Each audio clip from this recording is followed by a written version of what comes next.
Hello everyone, स्वागत है आप लोग का हमारे यूट्यूब चैनल पर देसी एजुकेशन अड्डा में। तो आज फिर से हम लेकर आ चुके हैं सामान्य ज्ञान के लिए 15 आर्मी जीडी के लिए। ठीक है, तो 15 क्वेश्चन होने वाला है। तो आप लोग अच्छा से इसे देखिए और तैयार करते जाइए। तो चलिए हम बताना शुरू करते हैं। तो पहला प्रश्न देख की ओर चलते हैं।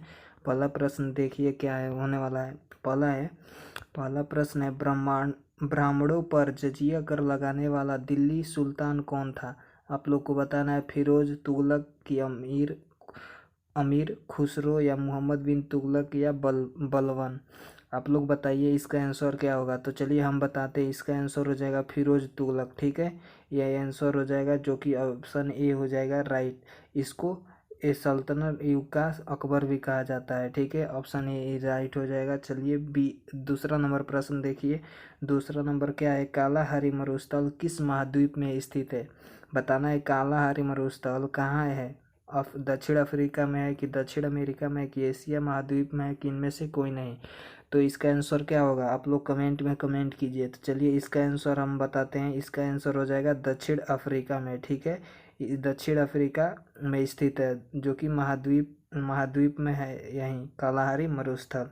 चलिए अगला प्रश्न देखिए। अगला प्रश्न क्या है? अगला 3 नंबर प्रश्न क्यों देखिए। महात्मा गांधी जी को अर्धनगन्य फकीर किसने कहा था? विंस्टन चर्चिल, या सुभाष चंद्र बोस, या रविंद्रनाथ टैगोर ने, कि इनमें से कोई नहीं। तो बता दें कि महात्मा गांधी को अर्धनगन्य फकीर विंस्टन चर्चिल ने कहा था। ठीक है, और सुभाष चंद्र बोस ने महात्मा गांधी को कहा था राष्ट्रपिता। ठीक है, ये भी याद रखिएगा। तो ऑप्शन ए राइट हो जाएगा इसका आंसर। चलिए अगला देखिए। 4 नंबर क्या है? 4 नंबर है प्रश्न, हल्दी घाटी का युद्ध किस समय लड़ा गया था? ऑप्शन ए 1576 में, कि 1574 में, कि 1561 में, कि 1570 ईस्वी में। तो इसका आंसर हो जाएगा 1576 ईस्वी में हल्दी घाटी का युद्ध लड़ा गया था। ठीक है, महाराणा प्रताप के अकबर और महाराणा प्रताप के मध्य लड़ा गया था। किसके बीच? अकबर और महाराणा प्रताप के बीच। महाराणा प्रताप के बीच, याद रखिएगा, ये भी याद रखिएगा। क्या इन दोनों के बीच ये युद्ध लड़ा गया था। चलिए 5 नंबर प्रश्न देखते हैं। 5 नंबर प्रश्न क्या है? मुगल वंश का अंतिम शासक कौन था? बताना है बाबर था, कि जहांगीर था, कि बहादुर शाह जफर, कि अकबर थे। तो चलिए इसका आंसर हो जाएगा, मुगल शासक का अंतिम शासक था बहादुर शाह जफर। हो जाएगा ऑप्शन नंबर सी राइट हो जाएगा। चलिए अगला नंबर देखिए। सत्यमेव जयते किसने लिखा था? ठीक है, सत्यमेव जयते लिखने वाले का नाम बताना है। कहाँ से लिया गया था? सॉरी, ऋग्वेद से लिया गया था, कि मनु स्मृति से, कि मुंडक उपनिषद से, कि इनमें से कोई नहीं। तो सत्यमेव जयते मुंडक उपनिषद से लिया गया था, याद रखिएगा। ठीक है, चलिए ऑप्शन नंबर सी राइट हो जाएगा। 7 नंबर प्रश्न देखते हैं। 7 नंबर प्रश्न देखिए। प्रथम गोलमेज सम्मेलन कहाँ हुआ था? आप लोग को बताना है प्रथम गोलमेज सम्मेलन कहाँ हुआ था। नई दिल्ली में हुआ था, कि लंदन में, कि बम्बई में, कि इनमें से कोई नहीं। तो प्रथम गोलमेज सम्मेलन लंदन में हुआ था। ठीक है, 1930 के आंदोलन के तहत प्रथम गोलमेज सम्मेलन हुआ था। ठीक है, ये आप लोग को मालूम होना चाहिए। चलिए अगला प्रश्न देखते हैं। 8 नंबर क्या है? 8 नंबर प्रश्न है, किस संविधान संशोधन को मिनी कॉन्स्टिट्यूशन कहा जाता है? ऑप्शन ए 44वां संशोधन को, 42वां संशोधन की, 52वां संशोधन की, 78वां संशोधन को कहा जाता है। चलिए बताइए आप लोग क्या है होगा इसका आंसर। तो बता दे बी ऑप्शन राइट होगा। ठीक है, 42वां संशोधन को कहते हैं मिनी कॉन्स्टिट्यूशन। ठीक है, चलिए अगला प्रश्न देखिए। 9 नंबर क्या है? 9 नंबर है, निम्नलिखित में से पूर्वी घाट की सबसे ऊंची चोटी कौन सी है? धूपगढ़, की कलमार पील, या अमरकोंडा, या नमचा बरखा। बताइए आप लोग इसका क्या होगा। तो पूर्वी घाट का सबसे ऊंची चोटी को कहते हैं अमरकोंडा। ठीक है, याद रखिएगा अमरकोंडा। ये पूर्वी घाट का सबसे ऊंची चोटी है, जिसकी ऊंचाई है 1620 मीटर। ठीक है, याद रखिएगा ये भी आप लोग। 10 नंबर प्रश्न की ओर चलते हैं। 10 नंबर देखिए क्या है। 10 नंबर है, वर्ष 1975 से 1977 के बीच आपातकालीन के दौरान भारत के प्रधानमंत्री का नाम बताना है। ठीक है, इंदिरा गांधी थे, कि राजीव गांधी, की मोरारजी देसाई, किन में से कोई नहीं। तो देखिए इसका आंसर होने वाला है इंदिरा गांधी। ठीक है, 1975 से 1977 के बीच इंदिरा गांधी थी, जो कि आपातकालीन में इन्हीं का इन्हीं यहीं जीती थी, ठीक है, इंदिरा गांधी। चलिए, और ये भी प्रधानमंत्री, महिला प्रधानमंत्री, फर्स्ट महिला प्रधानमंत्री कौन थी? इंदिरा गांधी ही थी। तो याद रखिएगा आप, ये भी, ये ऑप्शन राइट हो जाएगा। चलिए 11 नंबर देखिए, 11 क्या है? चीनी यात्री हैंसोन किस शासक के शासनकाल में भारत आया? तो बताना है कि किस शासक के समकालीन हैंसोन भारत आया था। चंद्रगुप्त, विक्रमादित्य के कि समुद्रगुप्त के शासक के समय, कि चंद्रगुप्त प्रथम के, या हर्षवर्धन के शासक के समय?